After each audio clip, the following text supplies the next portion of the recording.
हिंदी लोक भारती 10वीं कक्षा English medium Maharashtra board. Hello friends, Shringi Gyandhara channel में आपका स्वागत है। तो चलिए शुरू करते हैं।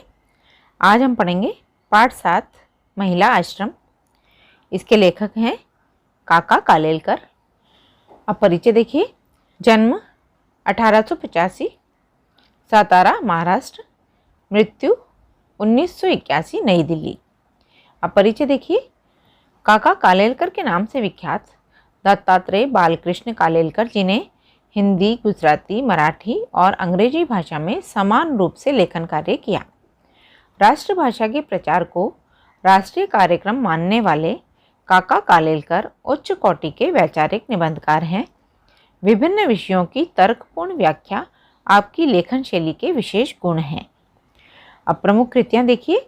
हिंदी, राष्ट्रीय शिक्षा के आदर्शों का विकास, जीवन संस्कृति की बुनियाद, नक्षत्रमाला, स्मरण यात्रा, धर्मोदय, आत्मचरित्र आदि। अब हम गद्य संबंधी देखेंगे। प्रस्तुत पत्र में कालेलकर जी ने महिला आश्रम की स्थापना, उसकी व्यवस्था, वातावरण, नियम आदि के बारे में विस्तृत निर्देश दिए हैं। इस पत्र द्वारा महिला संबंधी आपके विचार, प्रकृति, प्रेम, सामाजिक लगाव का पता चलता है। तो चलिए अब हम शुरू करते हैं। इसके लेखक काका कालेलकर जी गांधीवादी विचारधारा के थे और उच्च कोटि के निबंधकारों में उनकी गणना की जाती है। प्रस्तुत रचना पत्र के रूप में लिखी गई है, तो आज हम पत्र के रूप में इस रचना को पढ़ेंगे। काका कालेलकर जी ने सरोज को पत्र लिखा, वो आज हम यहाँ पर पढ़ेंगे। प्रिय सरोज, जिस आश्रम की कल्पना की है उसके बारे में कुछ ज़्यादा लिखूं तो बहन को सोचने में मदद होगी। आश्रम यानी होम, उसकी व्यवस्था में या संचालन में किसी पुरुष का संबंध न हो।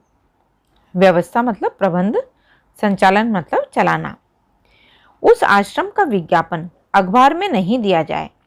उसके लिए पैसे तो सहज मिलेंगे, लेकिन कहीं मांगने नहीं जाना है। जो महिला आएगी वह अपने खाने पीने की तथा कपड़े लत्ते की व्यवस्था करके ही आए। वह यदि गरीब है तो उसकी सिफारिश करने वाले लोगों को खर्च की पक्की व्यवस्था करनी चाहिए। पूरी पहचान और परिचय के बिना किसी को दाखिल नहीं करना चाहिए। दाखिल हुई कोई भी महिला जब चाहे तब आश्रम छोड़ सकती है। आश्रम को ठीक न लगे तो 1 या 3 महीने का नोटिस देकर किसी को आश्रम से हटा सकता है, लेकिन ऐसा कदम सोचकर लेना होगा। आश्रम किसी एक धर्म से चिपका नहीं होगा। सभी धर्म आश्रम को मान्य होंगे, मतलब कोई भी धर्म की महिला आकर के उस आश्रम में रह सकती है। अतः सामान्य सदाचार, भक्ति तथा सेवा का ही वातावरण रहेगा।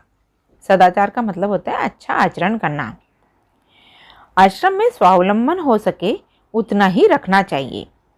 स्वावलंबन का मतलब होता है अपने पैरों पर खड़ा होना, सेल्फ डिपेंडेंसी।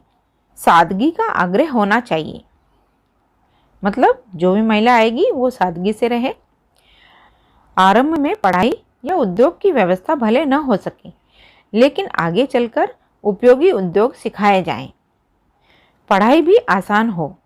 आश्रम शिक्षा संस्था नहीं होगी, मतलब पढ़ने की जगह नहीं होगी, लेकिन कलह और कुढ़न से मुक्त स्वतंत्र वातावरण जहाँ हो, ऐसा मानवतापूर्ण आश्रय स्थान होगा, जहाँ परेशान महिलाएं बेखटके अपने खर्च से रह सके और अपने जीवन का सदुपयोग पवित्र सेवा में कर सके।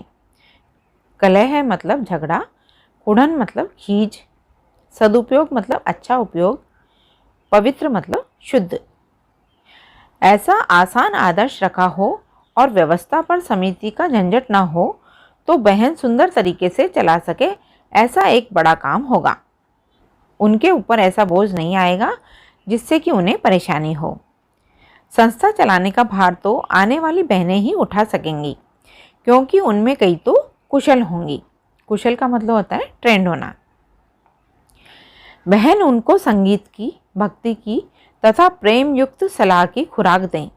आगे चलकर संस्था की जमीन पर छोटे छोटे मकान बनाए जाएंगे और उसमें संस्था के नियम के अधीन रहकर आने वाली महिलाएं 2-2, 4-4 का परिवार चलाएंगी।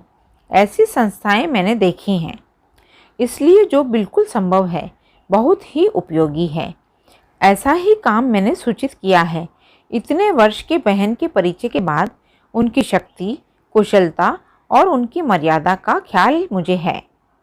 प्रत्यक्ष कोई हिस्सा लिए बिना मेरी सलाह और सहारा तो रहेगा ही। आगे जाकर बहन को लगेगा कि उनको तो मात्र निमित्त मात्र होना था। निमित्त मात्र मतलब साधनभूत। संस्था अपने आप चलेगी।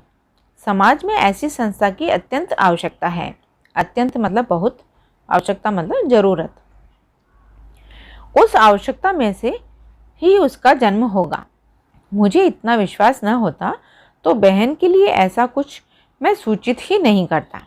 तुम दोनों इस सूचना का प्रार्थनापूर्वक विचार करना, लेकिन जल्दी में कुछ तय न करके यथा समय मुझे उत्तर देना। बहन यदि हाँ कहे तो अभी से आगे का विचार करने लगूंगा। यहाँ सर्दी अच्छी है।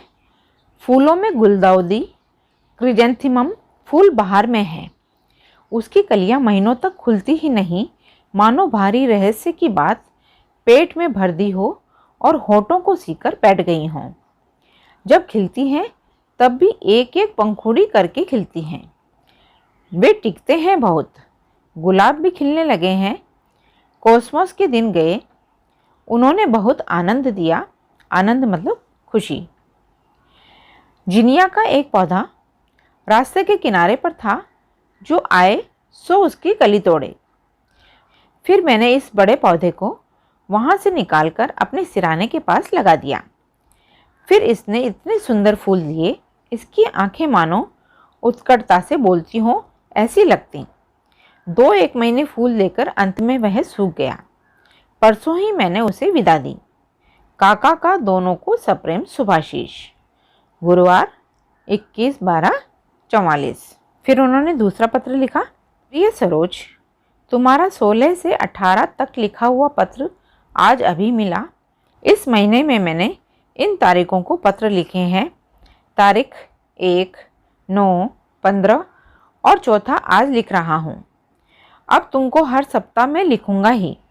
तुम्हारी तबीयत कमज़ोर है, तब तक चिरंजीव रेहाना मुझे पत्र लिखेगी तो चलेगा। मुझे हर सप्ताह एक पत्र मिलना ही चाहिए। पूज्य बापूजी चाहते हैं तो हिंदू मुस्लिम एकता के लिए मुझे अपनी सारी शक्ति उर्दू सीखने के पीछे खर्च करनी चाहिए। तुमको मैंने एक संदेश भेजा था कि तुम उर्दू लिखना सीखो, लेकिन अब तो मेरा एक ही संदेश है, पूरा आराम लेकर पूरी तरह ठीक हो जाओ। तारों के नक्शे बनाने के लिए कंपास बॉक्स भी मंगा कर रखा है, लेकिन अब तक कुछ हो नहीं पाया है। मैंने अपने फूल के गमले अपने पास से निकाल दिए हैं, सादे क्रोटन को ही रहने दिया है। सबको काका का सप्रेम शुभाशीष। काका कालेलकर ग्रंथावली से। अब हम शब्द संसार पढ़ेंगे। कलह, विवाद, झगड़ा, कुढ़न, खींच, बेखटके, बिना किसी संकोच के, निस्संकोच। तो फ्रेंड्स, अब आपको ये पत्र समझ में आ गया होगा। तो फ्रेंड्स, आज के इस वीडियो में इतना ही। अगर मेरा ये वीडियो आपको पसंद आया हो तो इसको लाइक कीजिए, शेयर कीजिए, सब्सक्राइब कीजिए और बेल आइकन को दबा दीजिए। अगले वीडियो में हम फिर मिलते हैं। तब तक के लिए बाय बाय।